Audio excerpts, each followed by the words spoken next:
ಯಾವಾಗ ನಾವು ಚಿಂತೆಗಳ ಮಧ್ಯದಲ್ಲಿ ಮೊದಲನೇದಾಗಿ ದೇವರು ನೋಡಿ ಸುತ್ತಿಸ್ತೀವೋ ಆಗ ದೇವರ ಸಂರಕ್ಷಣೆ ನಮ್ಮ ಸುತ್ತಲೂ ಆವರಿಸ್ಕೊಳ್ತದೆ.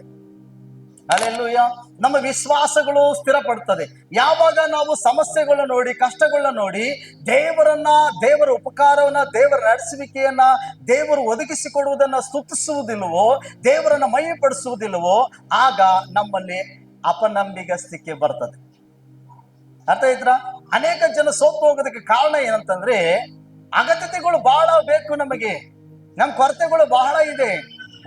ಎರಡ ಹೇಳ್ಕೊಳ್ಳೋದಾದ್ರೆ ಇವೆಲ್ಲವನ್ನು ಪೂರ್ತಿಗೊಳಿಸುವವನು ನಮ್ಮ ಸೃಷ್ಟಿಕರ್ತನಾಗಿರುವ ಕರ್ತನೊಬ್ಬನೇ. ಹಾಗಾದ್ರೆ ಆತ ನಮ್ಮ ಅಗತ್ಯತೆಗಳನ್ನ ಸಂಧಿಸಬೇಕಾದ್ರೆ, ದೇವರು ನಮ್ಮನ್ನು ಆಶೀರ್ವದಿಸಬೇಕಾದ್ರೆ ನಾವು ಮೊದಲನೇದಾಗಿ ಮಾಡ್ಬೇಕಾಗಿರೋ ಕೆಲಸ ಏನು ಗೊತ್ತಾ? ಯಾವ ಸಂಬಂಧವಾಗಿಯೂ ಚಿಂತಿಸದೆ ದೇವರಿಗೆ ನಾವು ಕೃತಜ್ಞತೆ ಹೇಳುವವರಾಗಿರ್ಬೇಕು. ದೇವ್ರೆ, ಈ ಅಗತ್ಯತೆಗಳಿಗಿಂತ ನೀನ್ ದೊಡ್ಡವನಾಗಿದ್ದಿ ಸ್ವಾಮಿ. ಸ್ವಾಮಿ, ನನಗಿರುವಂತ ಪ್ರಾಬ್ಲಮ್ಗಳಿಗಿಂತ ನೀನ್ ದೊಡ್ಡವನಾಗಿದ್ದಿ, ನನಗಿರುವಂತ ರೋಗಕ್ಕಿಂತ ನೀನ್ ದೊಡ್ಡವನಾಗಿದ್ದಿ ಸ್ವಾಮಿ. ದೇವ್ರೆ, ನನ್ನನ್ನ ಹೀಯಾಳಿಸ್ತಿದ್ದಾರೆ, ಬೈತಿದ್ದಾರೆ, ಜನಗಳು ಹಿಂದೆ ಮುಂದೆ ಮಾತಾಡ್ತಿದ್ದಾರೆ, ಅವರಿಗಿಂತ ನೀನ್ ದೊಡ್ಡವನಾಗಿದ್ದಿ. ಈ ಪರಿಸ್ಥಿತಿಯನ್ನ ನೀನು ಬದಲಾಯಿಸ್ಲಿಕ್ಕೆ ಶಕ್ತನಾಗಿದ್ದಿ. ಸ್ತೋತ್ರ ಸ್ತೋತ್ರ. ನಾವು ದೇವರನ್ನು ಸ್ತುತಿಸಬೇಕು. ಯಾವಾಗ ನಮ್ಮ ಅಗತ್ಯತೆಗಳಿಗಿಂತ ದೇವರು ದೊಡ್ಡವನು ಎಂಬುದಾಗಿ ನಾವು ದೇವರನ್ನು ಸ್ತುತಿಸ್ತೀವೋ ಆಗ ನಮ್ಮ ನಂಬಿಕೆ ಬೆಳೀತದೆ, ನಮ್ಮ ನಂಬಿಕೆಯಲ್ಲಿ ವೃದ್ಧಿ ಆಗ್ತೀವಿ ಪ್ರೇರೆ. ಒಂದು ವೇಳೆ ಯಾವಾಗ ನಾವು ದೇವರನ್ನ ಸ್ತುತಿಸುವುದಿಲ್ವೋ ಆಗ ನಮ್ಮೊಳಗಡೆ ಅನುಮಾನಗಳು ಪ್ರಾರಂಭ ಆಗ್ತದೆ, ವಿಶ್ವಾಸ ಬರಲ್ಲ, ಅವಿಶ್ವಾಸ ಬರ್ತದೆ. ಅಲ್ಲೆಲ್ಲೂಯ್ಯ ಅಲ್ವಾ? ಮೊದಲನೇದಾಗಿ ನಮ್ಮ ಚಿಂತಾ ಭಾರವನ್ನು ಯೆಹೋವನ ಮೇಲೆ ಹಾಕ್ಬೇಕಂತೆ. ಎರಡನೇದಾಗಿ ನಾವು ವಿಶ್ವಾಸದಲ್ಲಿ ಇರ್ಬೇಕಂತೆ. ಅಲ್ಲೆಲ್ಲೂಯ್ಯ. ದೇವ್ರು ಕೊಡ್ತಾನೆ, ದೇವ್ರು ಒದಗಿಸ್ಕೊಡ್ತಾನೆ, ದೇವ್ರು ಸಹಾಯ ಮಾಡ್ತಾನೆ. ಹಾಗಾದ್ರೆ ಮೊದಲನೇ ವಚನ ನಾವು ಧ್ಯಾನಿಸ್ತಾ ಇದ್ದೀವಿ, ಚಿಂತಾ ಭಾರವನ್ನ ಯೆಹೋವನ ಮೇಲೆ ಹೇಗೆ ಹಾಕುವುದು? ಅದಕ್ಕೆ ಉತ್ತರ ಇಲ್ಲ, ವಾಕ್ಯ ಐತಿ ನೋಡ್ರಿ.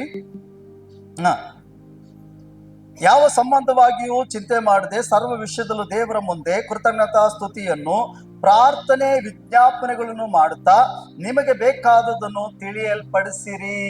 ನಾವು ಹೇಗೆ ನಮ್ಮ ಚಿಂತಾ ಭಾರವನ್ನ ದೇವರ ಮೇಲೆ ಹಾಕ್ಬೋದು? ಪ್ರಾರ್ಥನೆ ಮೂಲಕ, ವಿಜ್ಞಾಪನೆ ಮೂಲಕವಾಗಿ ನಾವು ದೇವರ ಮೇಲೆ ಹಾಕ್ಬೋದು. ಹಲ್ಲೆಲೂಯ. ಅರ್ಥ ಆಯ್ತಾ? ನಮ್ಮ ಚಿಂತಾ ಭಾರಗಳು, ನಮ್ಮ ಅವಶ್ಯಕತೆಗಳನ್ನ ಹೇಗೆ ದೇವರ ಮೇಲೆ ಹಾಕಿ ನಾವು ನೆಮ್ಮದಿಯಾಗಿರ್ಲಿಕ್ಕೆ ಸಾಧ್ಯ ಅಂತಂದ್ರೆ ಅದು ಪ್ರಾರ್ಥನೆ ಮೂಲಕವಾಗಿ, ಎರಡನೇದಾಗಿ ವಿಜ್ಞಾಪನೆ ಮಾಡುವ ಮೂಲಕವಾಗಿ. ಹಲ್ಲೆಲೂಯ. ಹಾಗಾದ್ರೆ ದೇವರು ಹೇಳಿ, ನಿನ್ನ ಕಾರ್ಯ ಭಾರವನ್ನ, ನಿನ್ನ ಉದ್ದೇಶಗಳನ್ನ ದೇವರಿಗೆ ಒಪ್ಪಿಸುವಾಗ ಆತನು ನಿನ್ನ ಕಾರ್ಯವನ್ನ ಸಫಲಪಡಿಸ್ತಾನಂತೆ. ಕೆಲವು ಸಾರಿ ನಾವೇನ್ ಮಾಡ್ತೀವಿ ಅಂದ್ರೆ ನಮ್ಮ ಉದ್ದೇಶಗಳು ದೇವರಿಗೆ ತಿಳಿಸಲ್ಲ, ನಮ್ಮ ಅವಶ್ಯಕತೆಗಳನ್ನು ದೇವರಿಗೆ ತಿಳಿಸಲ್ಲ. ನಾವೇನ್ ಮಾಡ್ತೀವಿ? ದೇವ್ರ ಮೇಲೆ ನಂಬಿಕೆ ಇಟ್ಟಿದ್ದೀನಲ್ಲ, ನಾನು ರಕ್ಷಿಸಲ್ಪಟ್ಟಿದ್ದೀನಲ್ಲ, ನಾನು ದೀಕ್ಷಾಸ್ಥಾನ ತೆಗೆದುಕೊಂಡಿದ್ದೀನಲ್ಲ, ನಾನು ಚರ್ಚ್ಗೆ ಹೋಗ್ತಿದ್ದೀನಲ್ಲ, ದೇವ್ರು ಏನೋ ಕಾರ್ಯ ಮಾಡ್ತಾನೆ ಮಾಡ್ತಾನೆ ಮಾಡ್ತಾನೆ ಅಂತ ನೋಡ್ತಾ ಇರ್ತೀವಿ. ಸ್ವಾಮಿನೂ ಕೂಡ ನೋಡ್ತಾ ಇರ್ತಾರೆ. ನಿನ್ಗೆ ಯಾವ ಅವಶ್ಯಕತೆ ಇದೆ ಅನ್ನೋದು ನೀನು ತಿಳಿಸ್ಬೇಕು. ಹಲ್ಲೆಲೂಯ. ಒಂದ್ ವೇಳೆ ನೋಡಿ, ಒಂದು ಉದಾಹರಣೆ ಆಗಿ, ಒಂದು ಹೋಟ್ಲಲ್ಲಿ ಹೋಗಿ ನೀವು ಕೂತ್ಕೊಳ್ತೀರಿ ಅಂತ ತಿಳ್ಕೊಳ್ರಿ. ಆ ಹೋಟ್ಲಲ್ಲಿ ಇರುವಂತ ಸಪ್ಲೈಯರ್ ಬಂದು ಕೇಳ್ತಾನೆ, ನಿಮ್ಗೆ ಏನ್ ಬೇಕು ಅಂತ ಹೇಳ್ತಾನೆ. ನೀವು ಏನಿಲ್ಲ ಅಂತೀರಿ. ಆಯ್ತು, ಅವ್ನು ಹೋಗ್ಬಿಡ್ತಾನೆ. ಇನ್ನೊಂದ್ ಸ್ವಲ್ಪ ತಲೆ ಕೂತಿರ್ತಿ. ಅವಾಗ ಓನರ್ ನೋಡಿ ಹೇಳ್ತಾನೆ, ಕರೆದಿದ್ದೇನೆ, ಆ ವ್ಯಕ್ತಿ ಬಹಳ ಹೊತ್ತಾಯ್ತು, ಅವ್ನಿಗೇನ್ ಬೇಕು ಹೇಳುವ. ಅವ್ ಕೇಳ್ದಾಗ, ಇಲ್ಲ ಏನು ಬೇಡ. ಸರಿ ಸರ್, ಏನು ಬೇಡವಂತೆ. ಮತ್ತೆ ಯಾಕೆ ಕೂತಿದ್ದಾನೆ? ಅವನಿಗೆ ಬೇರೆ ಕಸ್ಟಮರ್ ಯಾರು ಕುತ್ಕೊಳಕ್ ಜಾಗ ಬೇಕಾಯ್ತದ, ಅವ್ನಿಗೆ ಹೊರಗಡೆ ಹಾಕು ಅಂತಾನೆ. ಅದಲ್ವಾ? ನೀನ್ ಉದ್ದೇಶ ತಿಳಿಸ್ಬೇಕು.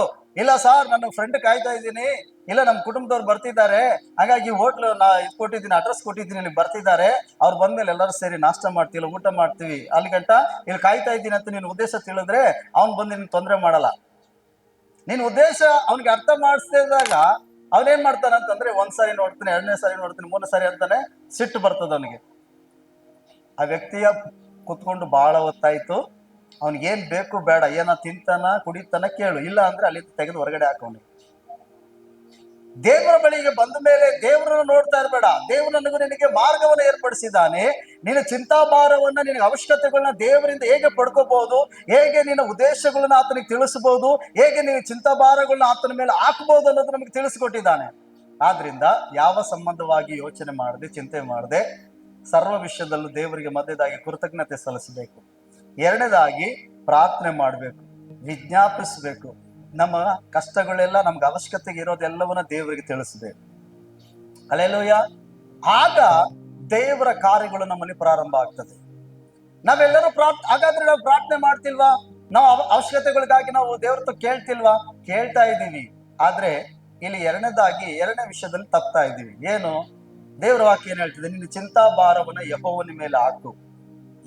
ಏನ್ ಮಾಡ್ಬೇಕಂತ ಎರಡನೇದಾಗಿ? ಕೇಳಿಸ್ತಿಲ್ಲ. ಆಗ್ದೆ ಎರಡನೇದಾಗಿ ಏನ್ ಮಾಡ್ಬೇಕು? ಕೇಳಿಸಿಲ್ಲ. ಎರಡನೇದಾಗಿ ಏನ್ ಮಾಡ್ಬೇಕು? ನಂಬಿಕೆಯಿಂದಿರ್ಬೇಕು. ಪಕ್ಕದಲ್ಲಿರೋ ಹೇಳಿ, ಚಿಂತಾಭಾರ ಮೇಲೆ ದೇವ್ರಿಗೆ ಹಾಕ್ದ, ವಿಶ್ವಾಸದಲ್ಲಿರು. ನಿನಗೆ ವಿಶ್ವಾಸ ಇರಲಿ ದೇವರ ಮೇಲೆ, ಕರ್ತನಾದ ಯೇಸುವಿನ ಮೇಲೆ ನಿನಗೆ ವಿಶ್ವಾಸ ಇರಲಿ.